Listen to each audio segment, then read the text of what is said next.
ដំណឹងបន្ទាន់ជួយแชร์ចែករំលែកឲ្យខ្មែរគ្នាយើងបានដឹងផងកម្ពុជានឹងផ្អាកការនាំចូលប្រេងឥន្ធនៈនិងឧស្ម័នគ្រប់ប្រភេទពីប្រទេសថៃចាប់ពីម៉ោង 12 យប់នេះតទៅហើយសម្ដេចធិបតីហ៊ុនម៉ាណែតនាយករដ្ឋមន្ត្រីនៃកម្ពុជាបានប្រកាសផ្អាកការនាំចូលប្រេងឥន្ធនៈនិងឧស្ម័នគ្រប់ប្រភេទពីប្រទេសថៃចាប់ពីម៉ោង 12 យប់នេះតទៅខាងក្រោមនេះគឺជាខ្លឹមសារទាំងស្រុងរបស់សម្ដេចធិបតីហ៊ុនម៉ាណែតដែលបានបង្ហោះនៅលើបណ្ដាញសង្គម Facebook យ៉ាងដូចនេះថាចាប់ពីម៉ោង 12 យប់នេះទៅការនាំចូលប្រេងឥន្ធនៈនិងឧស្ម័នឥន្ធនៈគ្រប់ប្រភេទពីប្រទេសថៃត្រូវផ្អាកទាំងស្រុងបណ្ដាក្រុមហ៊ុនចែកចាយប្រេងឥន្ធនៈនៅកម្ពុជាមានលទ្ធភាពនាំចូលប្រេងឥន្ធនៈនិងឧស្ម័នឥន្ធនៈពីប្រភពផ្សេងគ្រប់គ្រាន់ដើម្បីផ្គត់ផ្គង់តម្រូវការប្រើប្រាស់ក្នុងស្រុករបស់ប្រជាពលរដ្ឋយើងកុំថាឡើយត្រឹមមួយខែ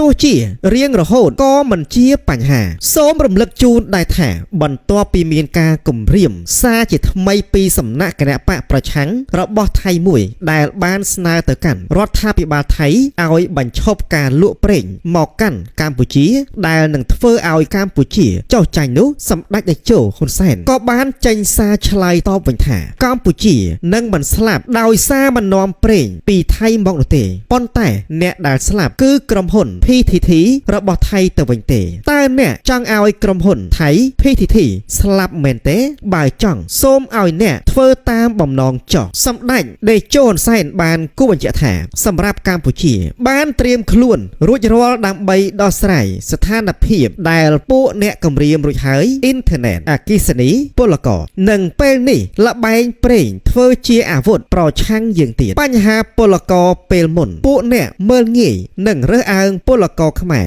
និងយកពលករធ្វើជាចំណាត់ខ្មាំងផងហើយគំរាមយើងផងតែពេលដែលយើងប្រកាសទទួលយកពលករពេលនេះពួកអ្នកបែរជាចេះយកចិត្តនិងលួងលោមពលករព្រោះបើពលករខ្មែរចាក់ចេញរោងចក្រកសិដ្ឋានក្រុមហ៊ុនការដ្ឋានសំណង់មួយចំនួនអាចត្រូវបានបិទទ្វារព្រោះខ្វះកម្លាំងពលកម្មសម្ដេចតេជោក៏បានសង្កត់ធ្ងន់ថាបើពួកអ្នកក្លាហានសូមពួកអ្នកបណ្ដេញពលករខ្មែរសាកល្បងមើលតើវាប៉ះពាល់សេដ្ឋកិច្ចថៃខ្លះទេប្រេងក៏ដូចគ្នាសូមសាកល្បងមើលចោះតែគួរសួរក្រុមហ៊ុនថៃ PTT ជាមុនសិនព្រោះក្រែងវាងាប់ក្រុមហ៊ុនថៃដែលកំពុងមានស្ថានីយ៍លក់ប្រេងនៅកម្ពុជាឬក៏ត្រូវឲ្យក្រុមហ៊ុនប្រេងរបស់ថៃទៅទិញប្រេងពីប្រទេសផ្សេងមកលក់នៅកម្ពុជាលើសពីនេះក្នុងនាមជាប្រធានគណៈបកសម្ដេចតេជោបានផ្ដល់យោបល់ជូនរាជរដ្ឋាភិបាលឲ្យពិចារណានិងម្ចាស់ការជាមុនដោយបង្វែរការទិញទំនិញពីប្រទេសថៃ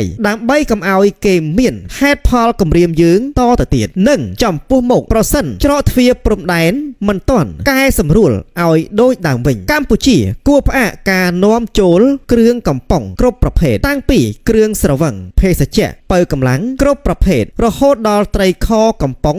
ឬសាច់កំប៉ុងគ្រប់ប្រភេទជំនួសដោយប្រើផលិតផលក្នុងស្រុកឬផលិតផលនាំចូលពីប្រទេសផ្សេងក្រៅពីប្រទេសថៃប្រជាជនកម្ពុជាយើងគួរសម្លឹងមើលឲ្យឆ្ងាយលើសពីព្រំដែនកម្ពុជានិងលើសពីឆ្នាំ